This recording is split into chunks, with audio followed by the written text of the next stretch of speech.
Mitski Laurel Hell album review. Let's chat about it. Hey guys, what's going on? John here from What's Spinning here, and I chat about this latest Mitski album. You know her, you probably love her, you've probably spent plenty of time crying to her stuff as well. And she, since her early days, has been stealing the hearts of many an indie fan.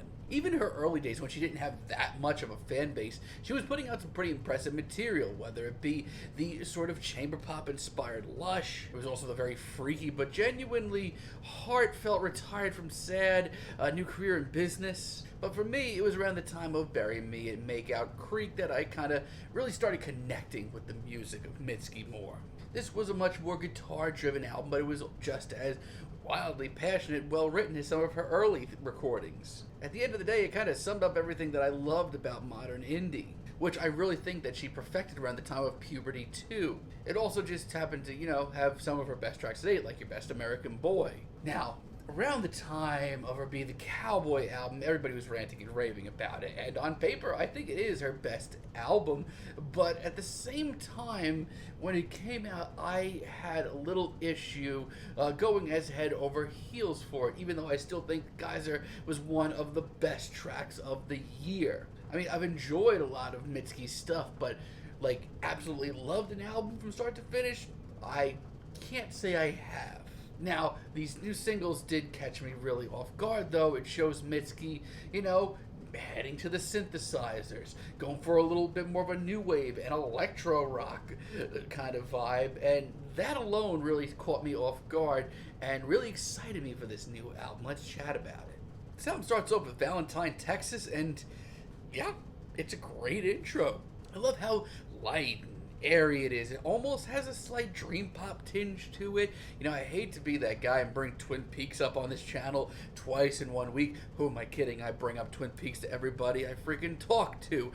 It actually does have a lot of Julie Cruz influence, but I love her tender vocals and just how classy everything comes off here. Now, while up until this point, I have to say that I've never really truly loved a Mitski album. It's always been the more instrumentally lively tracks from Mitski that has been really, a selling point for me. And that's why I've always enjoyed working for The Knife ever since it came out. I love the icy synths and the building pianos up against Mitski's very emotional performance. It's all about the lyrics here, actually. It's the visual lyrics. They are stunning.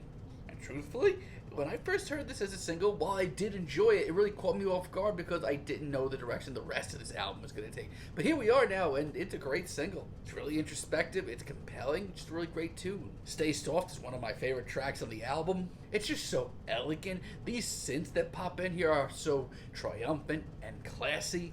And then we get Mitski's ridiculous vocal performance on this track and this empowering chorus. Hell yes. I mean, this is literally, when you really dissect it, this is everything that Mitski has brought to the table since some of her early recordings. But the big, lavish instrumentals on tracks like this really make it pop for me. These all of a sudden aren't just anthems for Mitski fans, these are just anthems in general. For me, Mitski's music has come full circle, and for a guy like me who's enjoyed her more instrumentally busy tracks, this album may be my favorite Mitski album. The only Heartbreaker, I think this is just all around the best track here. I love her approach to ElectroRock, new wave, whatever you want to call it. I mean, I've said it before on this channel, I would eat a track with big 80s synths for breakfast, lunch, and dinner. But this is one of the biggest and boldest statements I've heard from Mitski in a really long time. It is so huge, but at the same time, it really doesn't sound like Mitski selling out either. It just sounds like her projecting her usual style into a bigger platform. Lyrically, it's a feast, and her performance is impeccable. I mean, I will say this, when I hear some of the lighter tracks on this album, it kind of brings me back to when I was not as into Mitski's recordings. Take, for example, Everyone. Boy, this is not a good track. I mean, I heard that drum machine kick in and I wanted to head for the hills. This is easily one of the blandest tracks here. Even Mitski's performance on this tune just doesn't sound up to snuff. I mean, lyrically, it still packs a punch. I mean, she still brings plenty to the table, but this overall, for me, is not what I enjoy hearing from Mitski. Yeah, it also doesn't progress at all. Not a good track. And Heat Lightning, from a single stance, this is a major letdown. Hearing this track come out weeks before this album did. Honestly, made me almost skip over it. It's that bad. And I guess really isn't that much better. I mean, this is just not what I like to hear from Mitski. These soft on the ears ballads that just go nowhere, so emotionally bland. This is kind of everything that's wrong with modern indie. But call me crazy, I think this album is really likable all around. It might be my favorite Mitski project. Love Me More is another fantastic single. I love the looming sonic verse that we get here, as well as this fantastically campy, larger than life chorus. It's huge. Then we have There's Nothing Left for You, and it's honestly one of the more reserved tracks here. It's the closest thing to a ballad we get. And honestly, it's flooring. Mitski's vocal performance on this track is absolutely transcendent. And when these huge synths pop in, and this fantastic production, the production tricks on this track, my lord, Mitski comes off larger than life. Like, this might just be me, but I'm way, way, way more into this than I thought I would be.